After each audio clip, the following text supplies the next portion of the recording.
Welcome back to Dad Space, the podcast for dads by dads. And it's great when you have somebody on the show that you've already had a chance to talk to on another podcast. And he comes back again. He's had a good experience. This is good. Andrew's back. And we're going to talk here on Dad Space about Andrew's background, his military career, and all the amazing things that he's kind of lived through and as he served his country. But then tying it back to being a parent and hearing Andrew's training background and the things he's gone through. He made a comment that it's almost like parenting is, he didn't understand how people could parent without the kind of training he's seen in his days serving his country. So we're going to jump into that. Andrew, welcome to the podcast. So glad to have you here. Oh, thanks for having me, Dave. Wonderful to talk to you again. Excellent. Let's just do it right off the bat. We could do it at the end, but let's talk about from the beginning. We had you on Living the Next Chapter. We had you on to talk about your book. Let's talk a little bit about the book at the beginning, because I think as a dad, it's a great reading material that we can translate into parenting and kind of learn from your lessons of all the training you've gone through. Tell us a little bit about your book, and we'll get into a little bit more in the conversation, but tell us about your book. Sure. So my book, The Mediocre Infantryman's Guide to Ranger School, is a narrative about my experience going through that notorious, infamous Army rite of passage in 2007, 2008.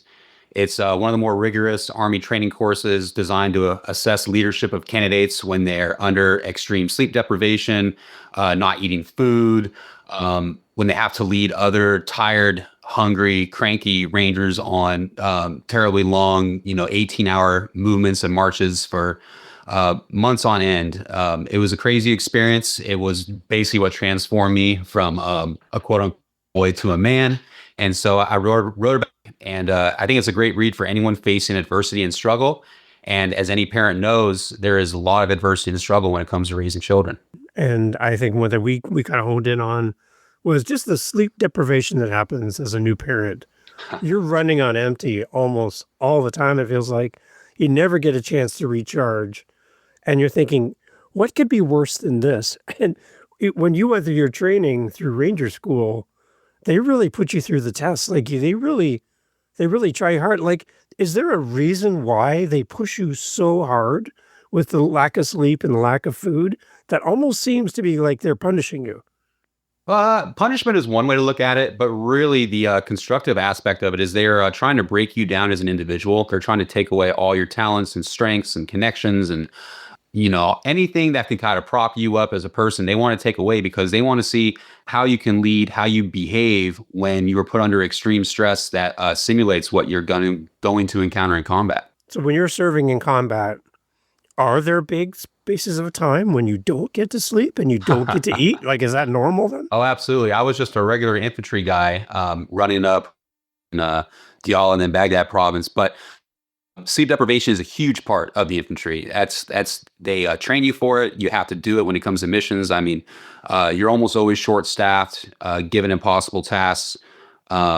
So yes, when I was in Iraq, sleep deprivation was a very common thing, and it wasn't purposeful there. When we could sleep, we did, but there was times when you'd have to sleep an hour or two and then go run a 16-hour mission, or you're living at some Iraqi compound where you're sleeping on the concrete, so you only really get 2 or 3 hours a night because it's so hot and so uncomfortable, or any other number of factors. But no, sleep deprivation is a huge part of being in the infantry, in the military in general. And it's one of the main reasons why I can only do 5 years and had to get out. Now, do they teach you in the military how to sleep? Because I can't imagine laying there for 2 hours trying to fall asleep. Like, do they give you ways to fall asleep faster? Do they teach you that? Well, I mean, when you're severely sleep deprived, tired, hungry, you just your body knows to go to sleep. It's like an essential need. And especially in Ranger School, you would have trouble staying awake. Going to bed, the second your head hit the pillow or the dirt or whatever, or your t-shirt, whatever you had, you were out like a light. I miss those sleeps. Now, it takes a little while to get to sleep sometimes because I'm not as tired as I was back then. And, it's kind of funny. It's kind of the grass is always greener, but no, sleep was a gift to a sleepy, tired Ranger. So you go through all this training at Ranger School. You're working in groups with people that are elite of the elite of the elite who have all gathered together. And you're kind of, I would imagine there's a little bit of maybe ego and probably earned ego. Like these people have done amazing things to arrive at this location in one big group to do this training together.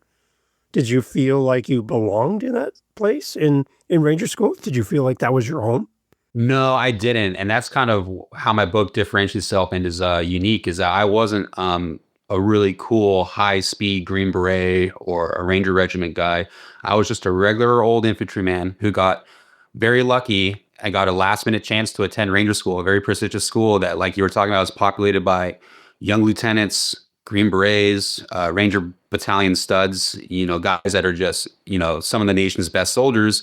And I was in good shape at my unit. I got the job done, but I was nobody special. I got three weeks notice. Hey, you want to go to Ranger School? I said, sure. Why not? Not putting really much thought into it, knowing nothing, going by myself, having poor training, poor preparation. I had to work my normal 5 in the morning to afternoon job every day. Sometimes 5 in the morning and 10 at night job. So there wasn't much prep. So I definitely showed up as totally unprepared, naive young guy, which I think is funny because it kind of, as the readers follow my journey, it's easier for them to place themselves in my shoes because I wasn't anyone special. I was just a normal everyman, just like they probably are. And so it's a great experience, I think, because they get to throw themselves into the school and see everything from my eyes, through my mind, and really experience it themselves. And that's a nice segue for dads, because I remember being a first time dad in the hospital and leaving the hospital with my wife and my newborn son for the first time, and nobody followed me home. Like nobody checked up on me. I felt like I didn't know everything. Obviously I didn't. And there was dads that I saw in my life who just seemed to have it all together. They seemed to be just thriving as a dad. And here I'm just trying to figure out, which end is up, literally. Imposter syndrome. Right? Exactly. And so as you're feeling that in Ranger School, did you feel a similar feeling as a new dad? Did you wrestle with that as well? That's kind of funny. I've always felt like an outsider in many aspects of my life, but when it's come to being, I've never actually thought about this question before, but when it came to being a dad, it always felt natural, and I always felt like I did belong. The thing that I felt as I was leaving the hospital with both of my sons is that when they were newborns, it's like I don't want to break them. I don't want to kink their neck, and they're so small and delicate. And I'm very good at breaking things. That's always been one of my talents in life. So I was a great infantryman for that reason. But I didn't want to break them. But no, I mean, when I was younger, I had a little brother who was 10 years younger than me, and I always kind of felt fatherly towards him when I was a kid. And I have an older niece that I like to be involved with. So being a father is something I greatly look forward to, and I never really had that imposter syndrome, which I've had I had it in Ranger School. I've had it as a young attorney, where I feel like I don't belong. But being a dad is something that just always felt right. What do you do to connect with your kids? Do you have like rituals and things that you do with your kids on a regular basis to build that strong bond between dad and kids? Yeah, me and my kids both like to exercise together a lot. We train jujitsu. We go on long skateboard and bike rides on our local strand. We like to go on hikes and do camping adventures and road trips around the United States. So we're always doing active things together. And it's our jujitsu classes, especially, that's once a week, twice a week, every week. So that's consistent. We try to be consistent with the outdoor adventures, but yeah, it's similar to the military, where if you do hard things together, you face challenges and overcome them together. It builds a team feeling. It builds love, respect, and it was important in the military, and it's even more important as a family. One thing when I've talked to other people who have grown up in a military home with military parents, some of the common things I hear is that, well, my dad served in the military. He was very aloof. He never talked about his service. He never wanted to mention anything about what he did, where he's been, any of that stuff. And he was a little cold. He wasn't very warm. And I'm just wondering if that, in general terms, has any relation to being how you're trained and how you're kind of brought through your service. Like, how do you not bring that home with you and treat your family like military buddies? How do you treat them like a family? Well, every soldier, every Marine, every airman, everybody's experience differs. Some people had an amazing time in the military. Some people had a terrible time for could be many reasons because they could have had a bad time in combat, could have lost friends, could have lost a limb, they could have been sexually assaulted. There's all kinds of things that could have made their military experience bad or good. In my case, I had a very positive military experience. I never lost anyone super close to me over there in combat. I've lost several people to suicide since then, but when we were over there, nothing particularly heinous happened to us. We treated the people well. The people generally liked us. We got shot at, blown up, bombed at, but we never saw who did it to us. So it was kind of a little bit easier to kind of, knock it off your shoulder and move on with our lives. So I had a better experience than I think most people did in the military. It made me, I exited stronger than when I entered. And I'm very grateful for that. So for me, it didn't impact my psyche much. It didn't darken my view on life. If anything, it kind of brightened it. And so I think some of those aloof parents that you're kind of talking about, they may have been World War II, Korea, Vietnam vets that had a really rough time over there and seeing things that they shouldn't have seen as a 19, 20-year-old man. And so their lives are forever darkened, and that unfortunately bleeds over to how they treat their family. But me, I try to use my military experience, the positive aspects to help raise my family, teamwork, knowing how to deal with adversity, struggle, and stress. And, I'm not the dad that's going to punish my kids by dropping and giving me 20 push-ups on a regular basis, because that's kind of just an authoritarian, a power-based thing. And I want to engender respect, and I want to lead by example in my family. So I try to use the military, the positive aspects as a force multiplier when I'm helping raise my family. So you talked earlier about how Ranger School, they kind of deconstruct you and then rebuild you. Is there ever a time where you go back to the way you were before Ranger School? Now that you're out and you're at home with your family, do you revert back to the previous Ranger School version of you, or are you always going to be the Ranger School version of you now? I think so. My experience has changed me. But I like to hope I'm the same guy. I think you'd have to ask my sisters. They might have a different opinion than I do. I think they would probably say I've changed quite a bit. But no, I think they broke me down in a good way, rebuilt me back up as a Ranger, and I can channel the Ranger mindset when I need it, but I could also just channel the childish mindset when I need it. Like, I think that's another thing that's important with kids is I really remember my childhood. I remember what I liked, what I disliked, what worked for me, what didn't. And I really want to capture that innocent kind of childish mind where everything is novel and cool and you're not this jaded, old grumpy dad. And so I think that kind of loops back to the question about the aloof vet dad. I think, no, you got to be able to get on the floor and crawl around with your kids and wrestle. Like, I'm a jiu-jitsu guy. I always have been since I was 16. And I love wrestling with my kids because when I was a little boy, that was one of my favorite things to do with my own dad. And he kind of stopped doing it with me when I was like probably 6 or 7 years old because I had younger siblings. And I think because I was getting bigger and stronger, he didn't want to get hurt necessarily. But that was some of my favorite memories. And so I want to do that with my kids. I want them to tell me, no, Dad, no more wrestling. I don't want it to be vice versa. Yeah. What kind of things do you bring from your training in the military into your family that benefit you and your kids? I would think, for example, confidence, building confidence in your kids. That'd be something you'd want them to learn and understand Absolutely. from your background. Anything else that you've kind of brought into your family from your military background? What I always liked about the military in general is how one of the first things they teach you is who you say sir and who you say ma'am to, and how you look people in the eye, and you quote unquote use your man voice, which means speak up, look firmly at the speaker, be heard. And I think that is even adults, but children especially, a lot, they're very meek. When they're talking to your friends or jujitsu instructors, they tend to keep their eyes downcast and not be polite and stuff. And so I think being that child that looks adults in the eye and shakes their hands and says, "How are you doing? Nice to meet you." Those kind of things really sets the child apart. And adults really enjoy interacting with kids who have respect and manners. And so it helps them have these nice adult interactions and helps them stand out among their peers. So that kind of courtesy, respect is something that I think is very valuable. And like you said, confidence, which kind of goes in with using your man voice and having courtesy, they all kind of loop in together, and being consistent. Like, if you say something, do it. It's like, if we tell your friend we're going to the birthday party, we're going no matter what. We're going to say we're going to do this 5-mile hike. Finish this 5-mile hike. Finishing what you start, that's important. And then just when things are stressful and rough, which when you have a family, it's inevitably going to happen. Just knowing how to confront those challenges, how not to blow up, how losing your cool and letting emotions take over generally is not a good thing in those circumstances, and just how to stay calm and overcome. A little bit here and there. They're not too curious yet, which I'm thankful for.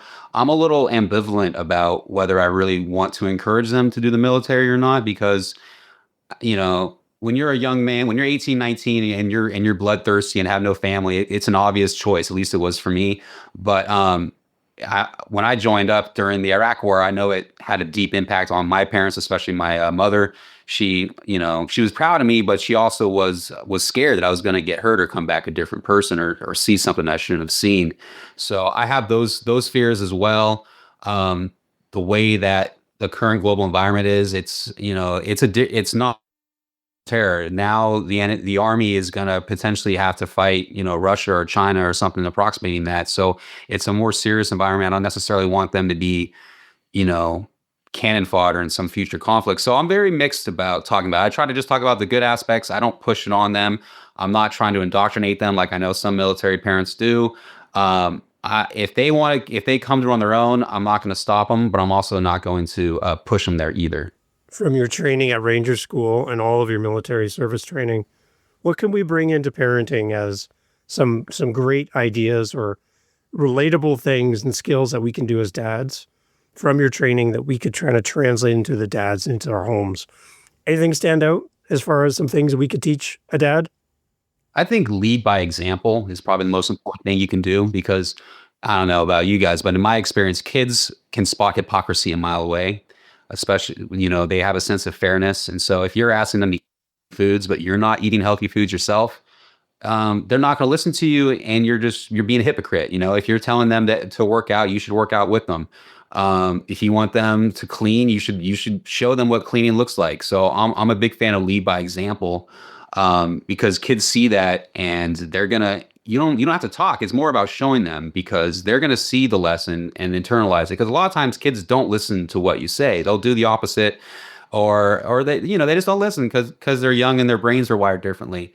So that's one thing, lead by example. And then I'd say detachment, which is, when things are chaotic and swirling around you and emotions are boiling up, you have to find a way to kind of take a step back, take a deep breath, and look at the strategic level of things. What's important, what needs to happen, what you need to prioritize on.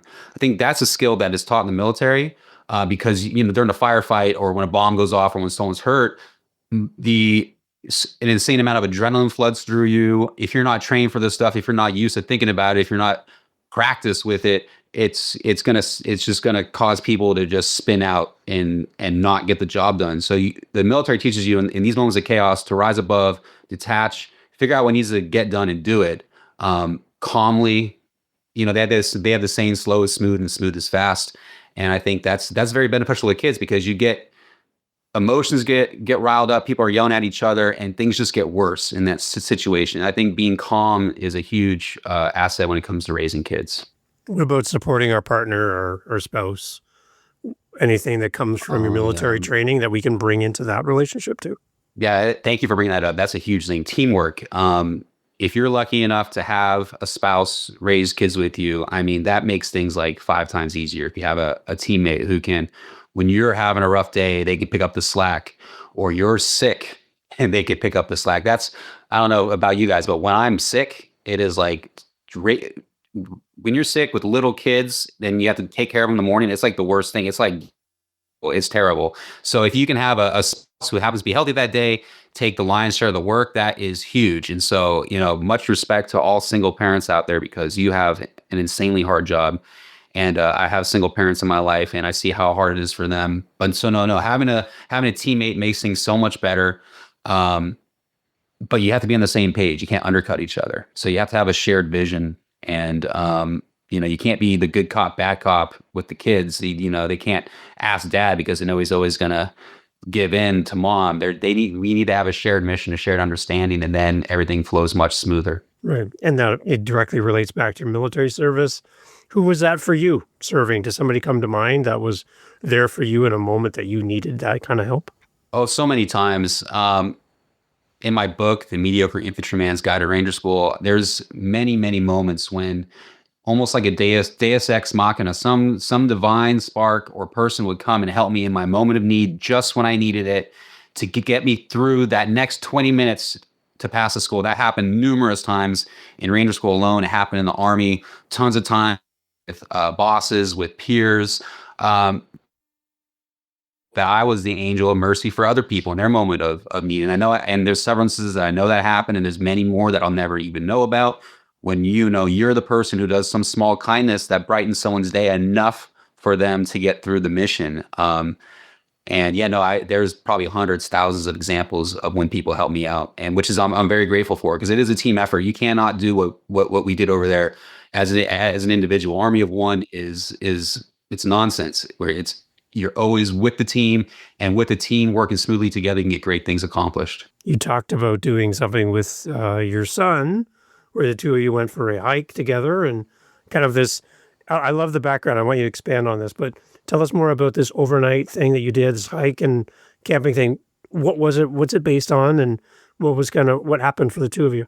So, rites of passage, and I think something that's kind of lacking in modern Western society is that we don't do these rites of passage for our young men, especially. In a lot of societies, it was traditional for boys around the ages of like 7 and then again around 13 to have these kind of initiation rituals to mark the transfer from being, the mama's little baby boy to a full grown boy. And then at 13, the transition from, a boy to the start of manhood. And, that's, you see that, there's some religious rituals in Catholicism and in the Jewish religion, for example, where they do have some rites and rituals, but we don't really have what, for example, like Native American boys would do, which is, they'd have these extreme treks and challenges at these pivotal ages. So that's always been in the back of my mind, even before I had kids. So when my oldest son turned 7, about a year, we had what we called an agoge trek. And Greek scholar, the agoge is the process that young Spartan boys went through to transition from being a baby to the start of warrior training. But anyway, when he was 7, we went on a 2-day, 1 overnight camping hike for 10 miles up and down ridge lines and close to our local mountains. And we spent a night camping, just me and him. And that night just happened to be a torrential downpour, one of the worst storms of the year.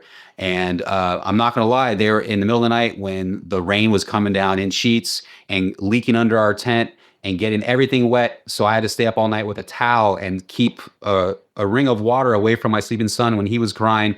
It was pretty intense. There was some fear, but we made it through the night, and we finished our 10-mile hike the next day. He was super sore, dirty, tired, but he was so happy. And at the end, I gave him I print out this little like agoge. It says agoge on it, but it's like a military style tab. And I gave it to him and had a little ceremony.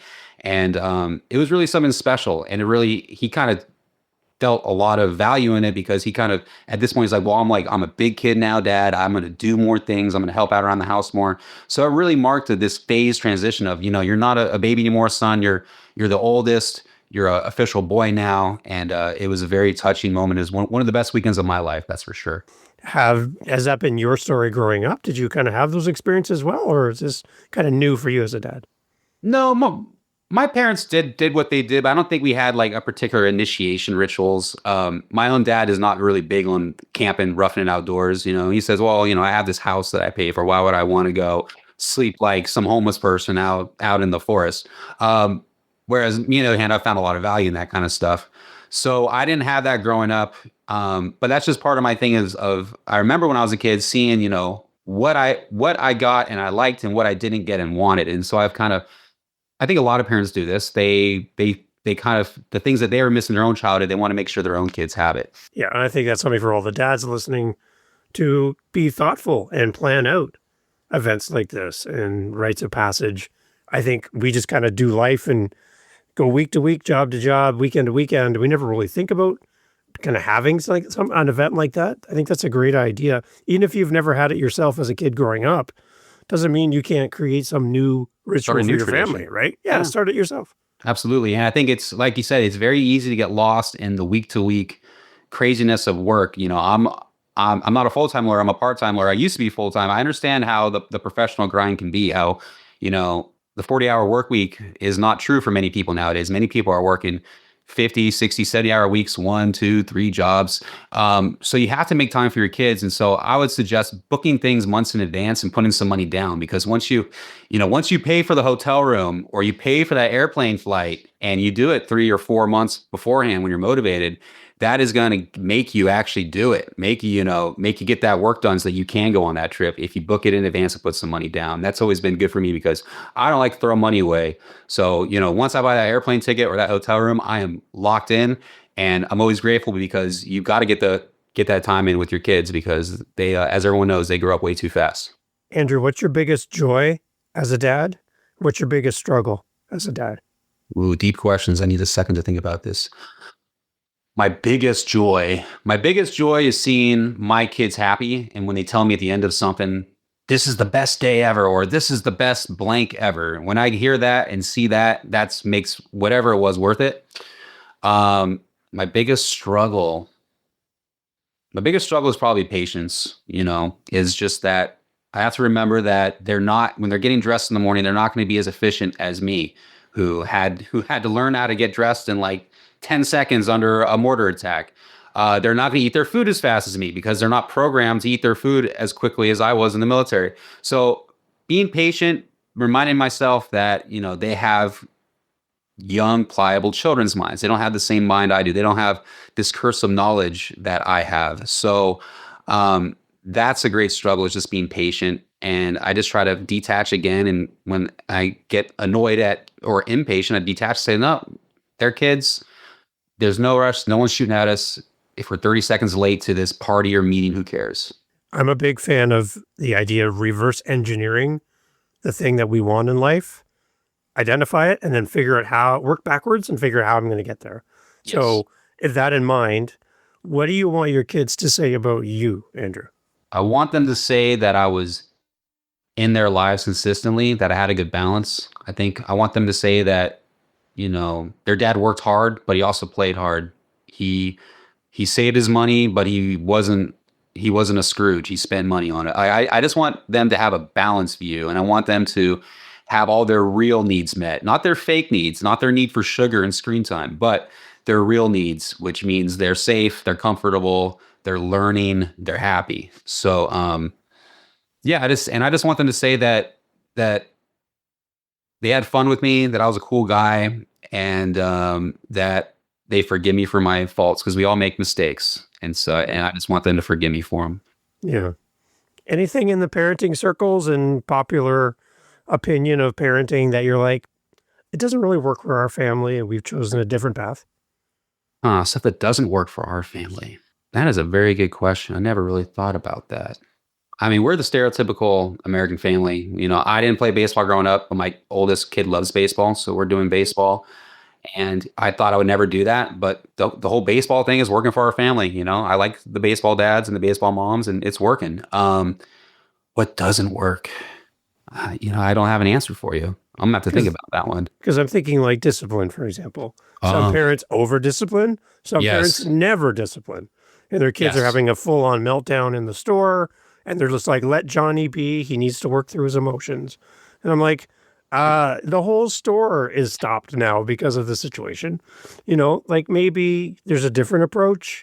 No, I'm with you there. I think it comes back to a balance again. Like you said, not too harsh, not too lax, just right in the middle, because it's like, for me, I have boys too. And I'm always like, I was a big fan of Calvin Hobbes growing up, Dennis the Menace, mischievous little boys. Like, I think if you're a little boy and you're not at least a little mischievous, there's probably something wrong with you. Like that's more of a warning flag to me than anything. So you got to tolerate a little chicanery, but you got to, when they do something wrong, you got to crack down. And so, yes. And punishing is like an art. And that was one thing that the Army did teach me, because I got to get all kinds of punishment. We got our group, when one person messes up, 40 other guys got to do push-ups for him, the mass, brutal punishment, getting physically smoked for hours the physical threats of violence sometimes carried out.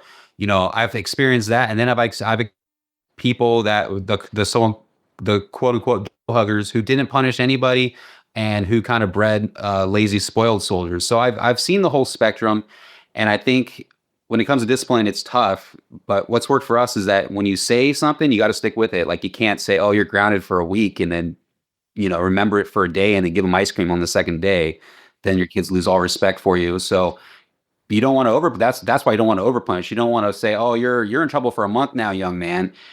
Now you have to be mean to him for a month, and you by the end of that month, you probably forgot what you even punished them for, and now this kid's going to hate you for life. So you got to mean what you say. Enforce the punishments that you do lay down, but yeah, don't be too strict. And I think really it boils down to doing what you say and being a good example. And if you're being a good example yourself, you're probably not gonna have to punish your kids that much because they're gonna see what you're doing and copy you. And with your background, with the lack of sleep, lack of food, physical pain, just exhaustion, being pushed to go, go, go, go, go, there's got to be some mental health things you had to wrestle with in your own quiet time when you had time to yourself, where you just had to reset yourself and get yourself mentally strong to get up and do the next thing. Yeah. For your kids, how do you model mental health strength for your kids like you would model physical health? That's a good question. I think for me, mental health's always been related to physical health. And so when I work out, I tend to feel better and stress dissolves. So by modeling that we're a physical family, I think that directly helped their mental health. And for me personally, a lot of my own mental health has been through, I'm a very analytical guy. I read a lot of Stoic philosophy, ancient Japanese, philosophy, Taoism. That stuff's always been helpful for me, but I'm a very analytical guy. So that kind of self-help philosophy has been very valuable. My kids aren't ready for that step yet, but we can talk about themes like that. And me and my wife are both very good at allowing them to express emotions when they want to express them, but at the proper time and in healthy ways. So I think that's good for mental health. And just letting them play, because I think if you just if the kids have a healthy balance with education, play, they're eating right, they're going to have good mental health most of the time. I mean, everyone's different. Some kids are on the spectrum and, every kid is different. They have different personalities. But I think kids that are going to school regularly, they're healthy and they're playing a lot are going to have a healthy mind state. And letting them play and explore is probably more important than anything else. When you look at your kids and try to imagine them in the future, what's your wish? What's your hope for them? I just want them to be happy. I want them to be productive. I want them to find some work, some passion that they love that can improve this world. And I hope that they're also leaders and good role models for their peers, for their own kids, for their spouses. I just want them to be happy, strong men, essentially. And whatever specific shape that takes doesn't matter to me. They could be architects, astronauts, plumbers. As long as they meet those basic criteria, then I'm going to be a happy dad. How do you show your love to your kids? Hugging, wrestling, saying good night to them all the time, saying good morning in the morning, saying have a great day at school when I can, asking them about their school, doing things for them, just being there and saying I love you, of course, but the words are one thing, but showing it, being there every day is another thing too. How do you think being a dad in 2025 is different than 20, 30 years ago? I think we know the educated dad, the one that cares, knows a lot more about being a dad than they used to. I think it used to kind of like, the 60s Mad Men era, like or the kind of parenting my own dad got, was very aloof, at least that's how it is in the popular culture. You kind of see dads weren't as involved, at least in Western culture.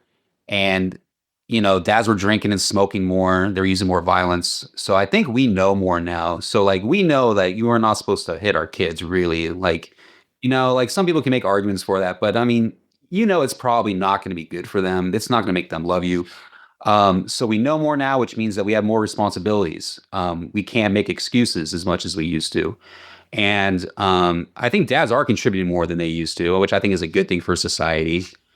And what was the original question again? There's one other thing I want to talk about.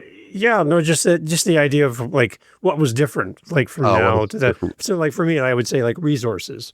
We have more resources than we did 30, 40 years ago. On your phone, at the tap of a finger, you can be in touch with somebody or get information you couldn't get back then. And you kind of had to make it up in the moment, right? Yeah, I think that's the problem now is that we have too much information. And so unless you're very discerning or have good sources, you're kind of, have good intentions, but do bad things just because of the massive amounts of information, some of it misinformation, some disinformation.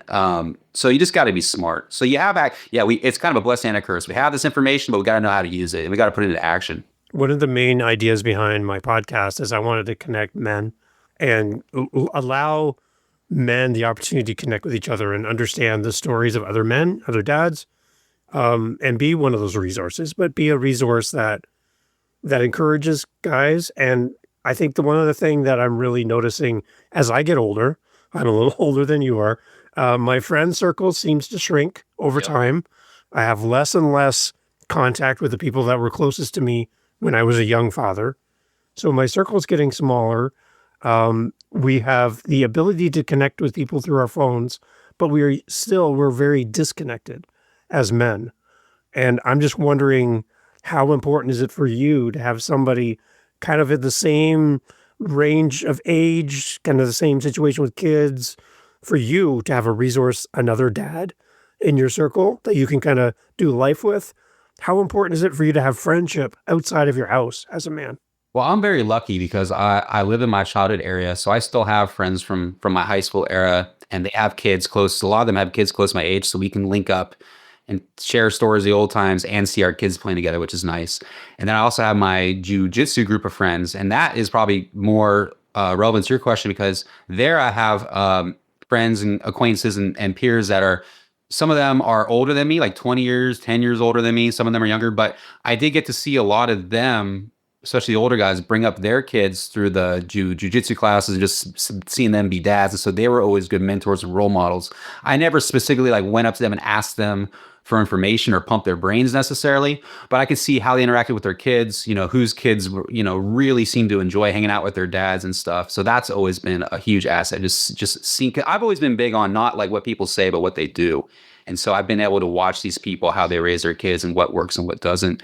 And then just my wife is phenomenal. I don't really talk to other dads necessarily too much, like picking their brains. Sometimes other dads ask me questions, but we really bounce everything off of each other.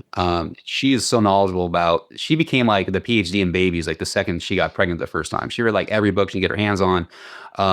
So she is very knowledgeable about this stuff. So yeah, she's been great. Yeah. From your jujitsu background, any overarching teaching that is like a foundation to jujitsu that you can bring into parenting? Is there anything that they teach that relatable? So,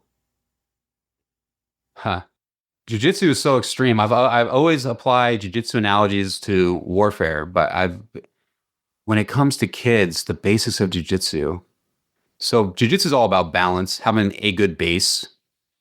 We've talked about many times, and a good base, meaning that someone can't knock you over or break down your posture.